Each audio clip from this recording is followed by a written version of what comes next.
I enjoyed being out, but not just to watch. That came when I went to the University of Alaska, and I helped the graduate students in the wildlife lab, and I went out with them, and I saw in detail what they were doing, that they're writing things down, they're quantifying things. How often does this animal scratch itself in 1 hour type of thing? I just said, hey, this sounds good, I want to do that.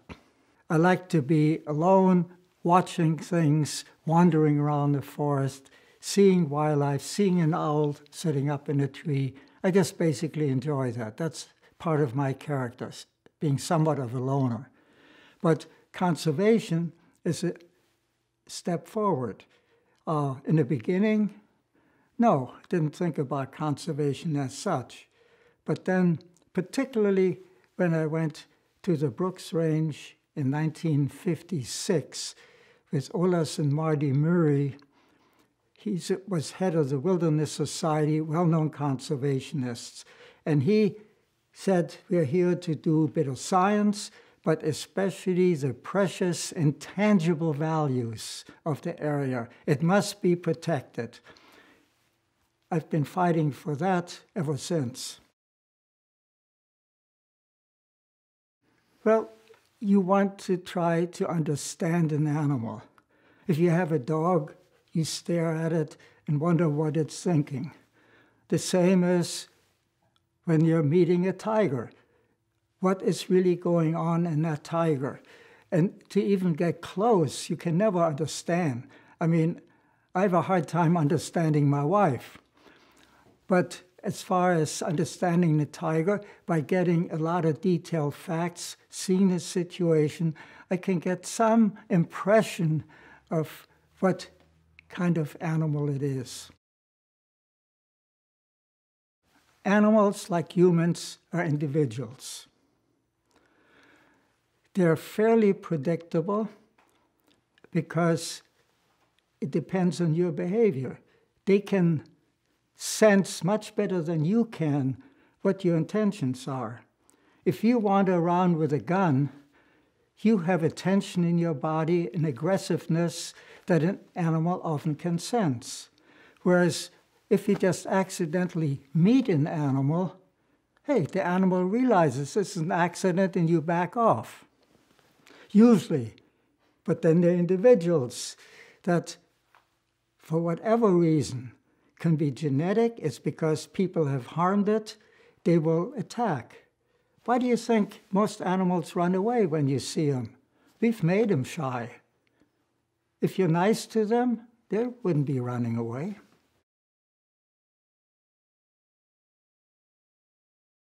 Studying something spectacular, finding out that gorillas are not ferocious, that they're very kindly, that there's nothing more pleasurable than sitting next to a wild gorilla and looking into its brown eyes.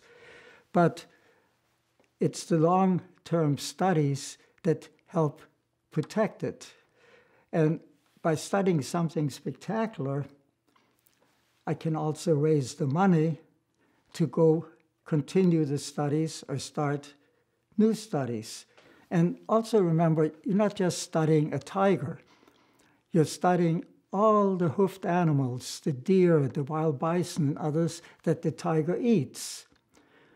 Then you're studying the vegetation that the herbivores eat. So you're doing an ecological study of an area, but what do people pay attention to? Not what the deer does, but what the tiger does.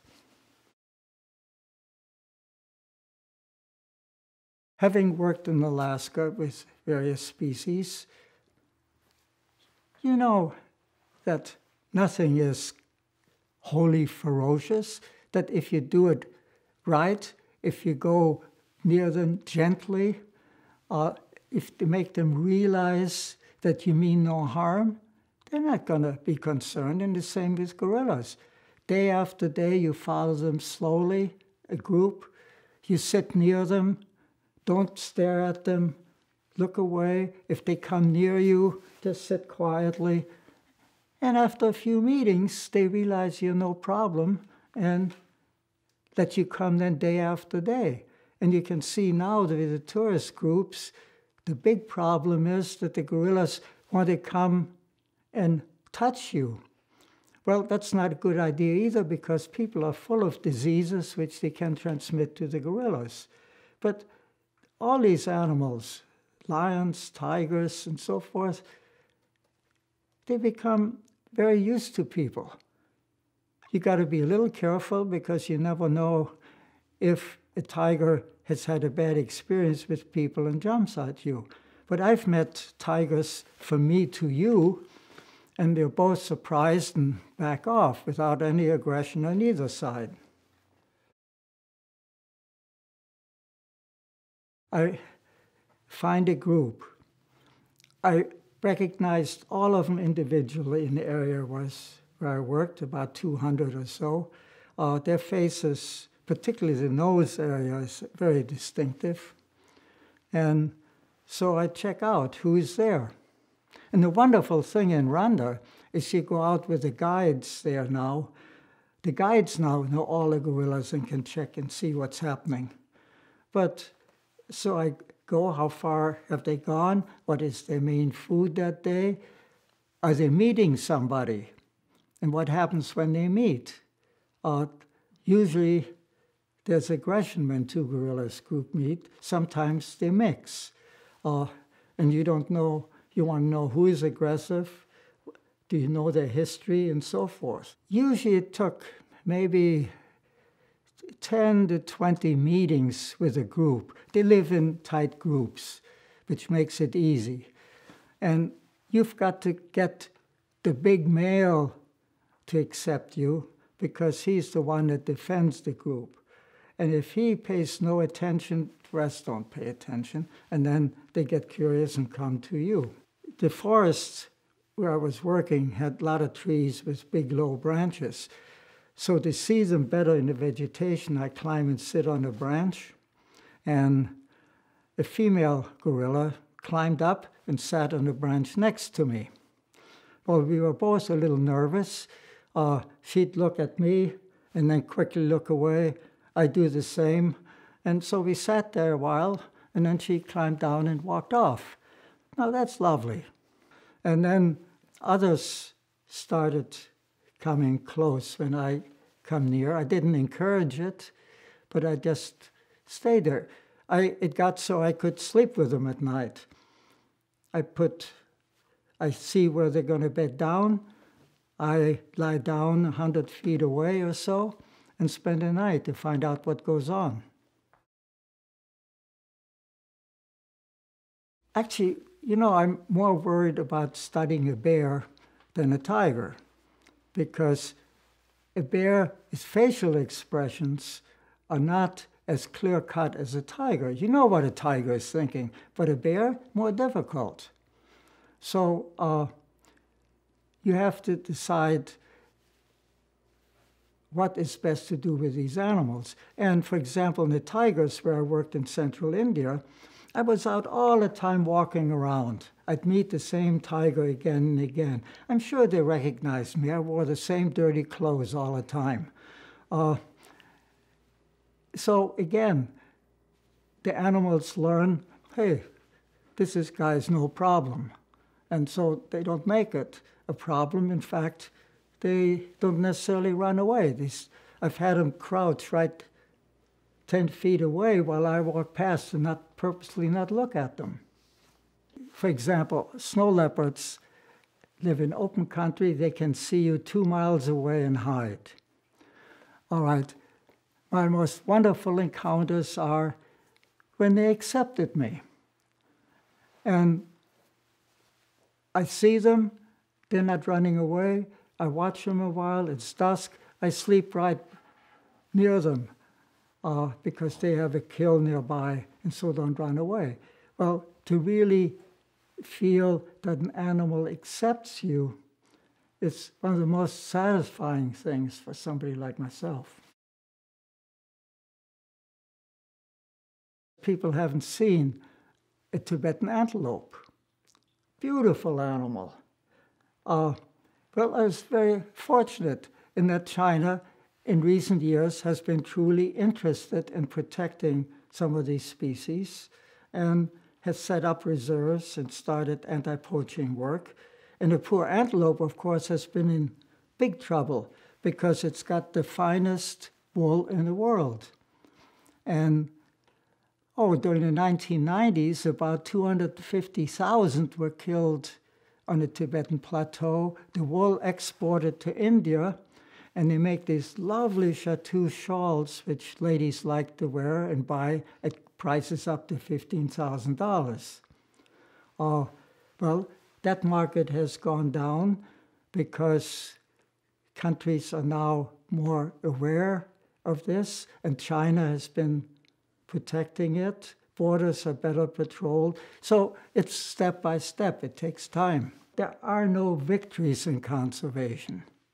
You may have a temporary, looks good, suddenly things change, and the fight begins all over. You've seen this with elephant ivory. There was the big ivory back 30 years ago, then things improved, elephants increased, suddenly again, huge ivory market. Now again, things are improving. So you've got to continue fighting.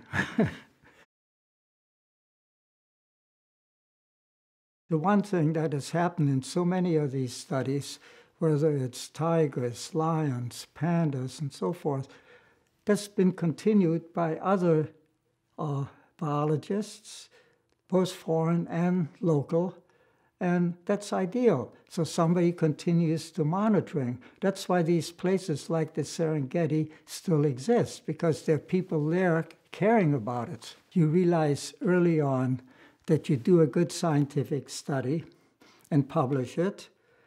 Somebody will come on and continue that work with new questions, new answers.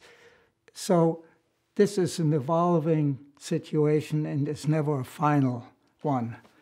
And so I was happy to do good studies, but then it turned into conservation, that one wanted to set up protected areas for these animals. You have a moral obligation, in effect, to help the animals that you study.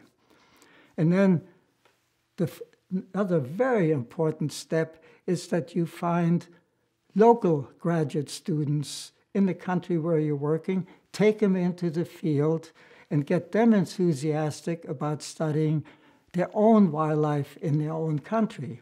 And that, in a final analysis, has given me probably the most satisfaction when I look at some of these countries that worked in. When I was in high school, for example, I kept passing pet raccoons, pet this, pet that. I like to have them around. A lot of snakes, lizards. So I enjoyed having them, but was not with the intention of, hey, I'm going to make a living at doing that. That sort of developed gradually. I don't know a certain point. I did not have an academic pursuit. I went to university as a mediocre student. High school was even more mediocre. But if you want to do what you enjoy doing, you have to be dedicated and work hard. How do you get grants? You've got to produce good results from a project. You've got to write them up. You've got to publish them. Then you get more grants. The first study I did in northern Alaska was in 1952. And there I had a very specific thing to find out what bird species came from Russia over to Alaska. But then with the Murie expedition in 1956, we collected everything. 40 species of lichens, 3 species of mosquitoes, so many plant species. Just make an inventory of the area, because that was a useful step. But at the same time, we had the bigger picture. Where are the caribou migrating to? Because it's a major species, not only as food species for the local Gwich'in Indians, but they go on to Canada, and when you have a migrating animal, then you've got a real problem of conservation because you can't protect them in a small reserve, you've got to protect them in a landscape. And so all these issues arise, but as a first step there, we just grabbed a little bit of everything.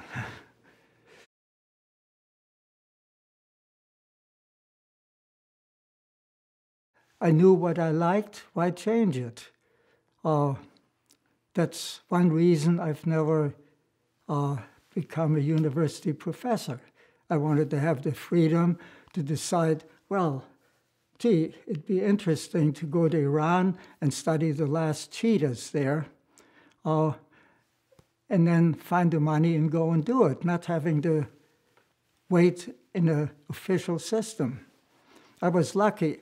Since 1956, I was associated with the New York Zoological Society, which became the Wildlife Conservation Society.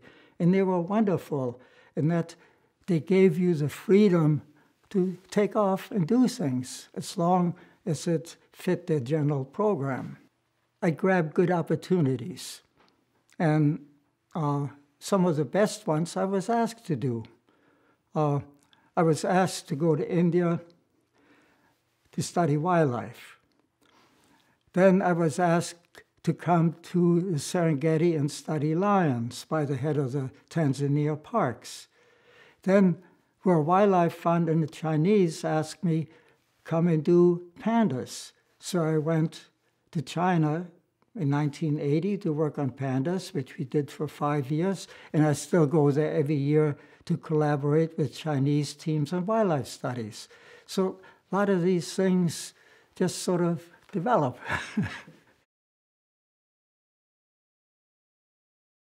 I've been very, very fortunate that my wife, Kay, was happy to go into the field, but she's the one that made the sacrifices because she followed me around. We raised our children in Tanzania, in India, in Pakistan, all certain problems when kids are small. But she bore the brunt of that. So that is something that one is extraordinarily fortunate for, to have a partner that is truly willing to put up with what I want to do. You have to have a right psychology, if you want to call it that, for being willing to be away, willing to not have a crowd around you, willing not to have all these gadgets. Right? Some people aren't willing, so they have to adapt to that. And you can learn quickly by taking people out. When I take graduate students out, whether it's in Brazil or China, whatever, you can learn very quickly, are they going to adapt or it's not going to work out for them? When I'm not in the field, I'm thinking about the field, making plans for the next trip, writing up my reports and whatever, but it's always basically my work. And for good or bad, I don't know. But that's what I enjoy doing. I do want to communicate, and that's why in all my studies I write popular books, popular articles, because I feel the public needs to know the beauty of these animals and they need to protect them. And nobody reads scientific papers except a few scientists. So you have to popularize what you're doing in order to reach the public. I've got a basic problem. I have a short attention span. After I work about 5 years on an animal, or 4 years, my mind says, now it'd be interesting to go to this country and work on this. So yes, I know Kay hated to leave the Serengeti because it's the most wonderful place for observing wildlife every day close up. But on the other hand, it was time I felt to move on. And so I started work in the Himalayas, in the Hindu Kush, Karakorums, high mountain country, on snow leopards and wild sheep and goats. In retrospect, yes, it would have been lovely to spend more years in the Serengeti, but at the time I felt I needed to move. It's not really boredom, because scientifically there are always new questions. People that have followed me on studies on lions and tigers, they've got new information, new techniques, new statistics, and so forth. So there's always some new coming up. But on the other hand, I go look at Central Asia. Hey, nobody's roaming those mountains to do research. I better go do it. When I went to University of Alaska, I volunteered in the wildlife lab, where you had all these graduate students doing wildlife studies. Well, what I saw there was the Fish and Wildlife Service had brought in dozens of wolves that had been killed in remote areas for no reason. So immediately, the discussions of everybody was, what's the purpose of killing these wolves? There's no explanation. Well, that makes you thinking that, hey, government policies are not necessarily the best for all wildlife. And that still goes on.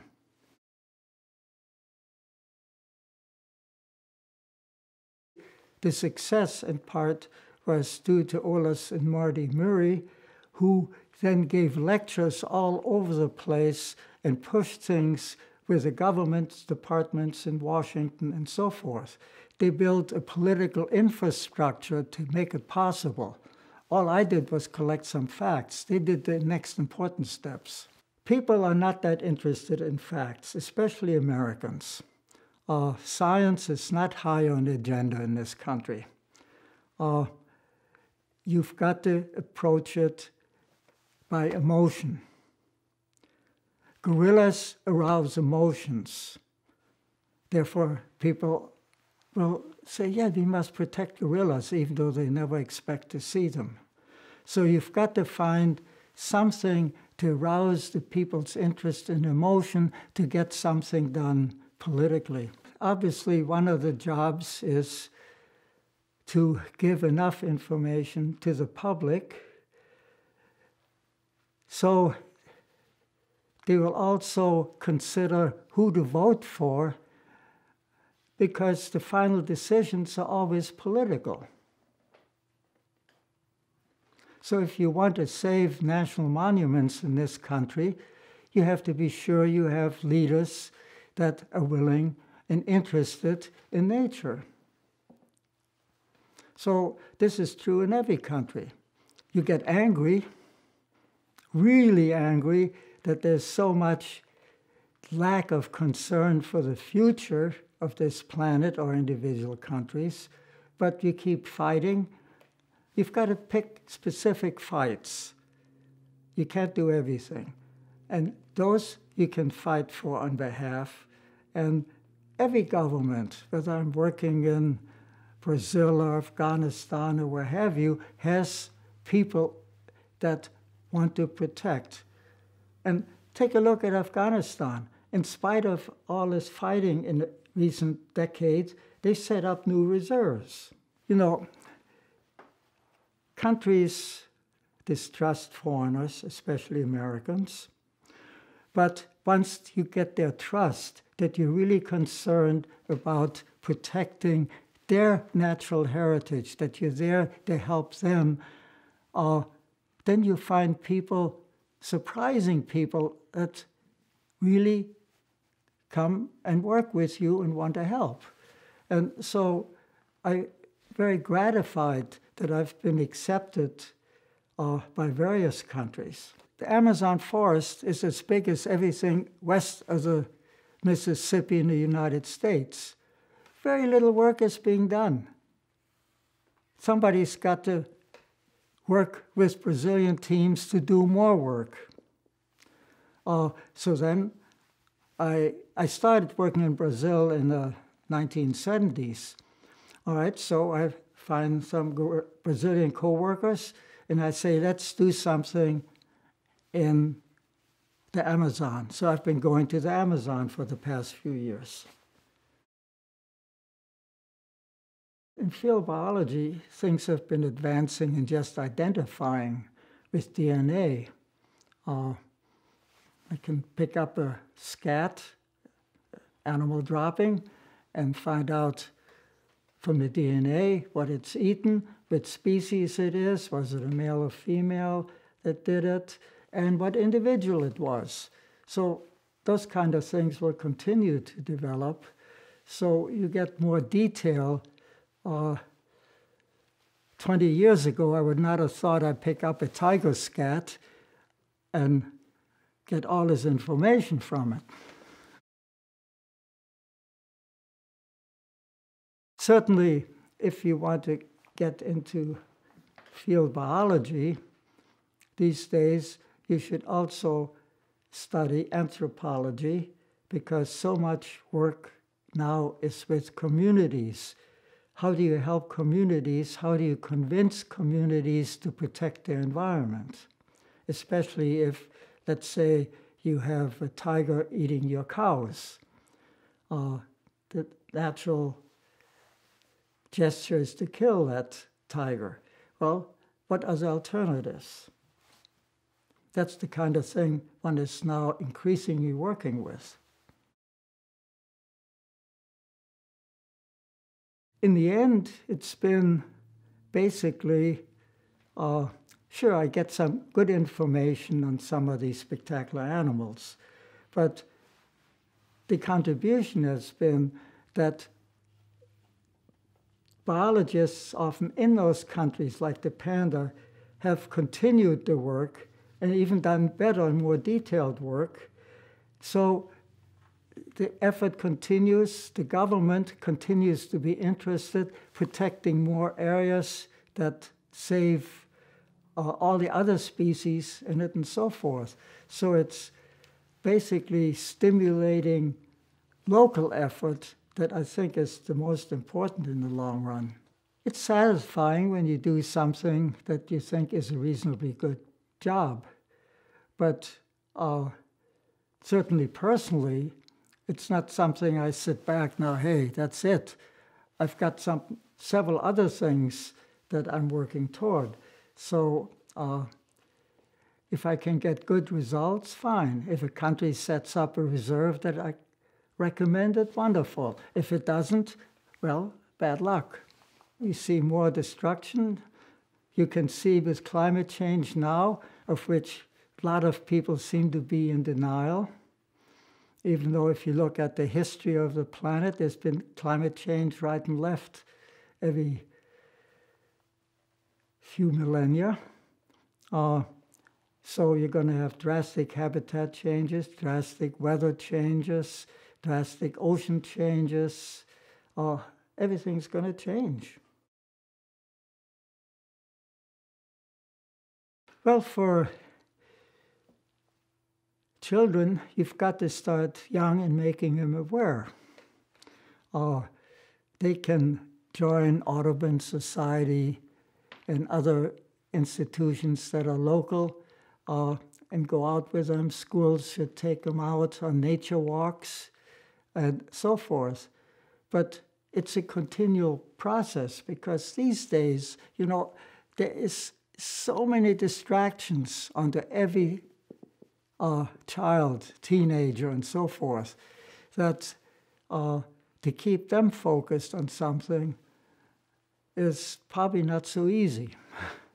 I think people are attracted all the time. It's just that the percent of people is not enough. When you take the fastest growing continent, which is Africa, there are very few people proportionally involved in conservation.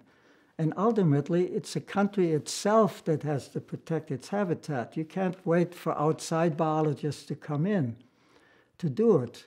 In fact, a lot of countries do not encourage outside biologists anymore if they have their own biologists, and I can fully understand that. But each country has to think of its own future.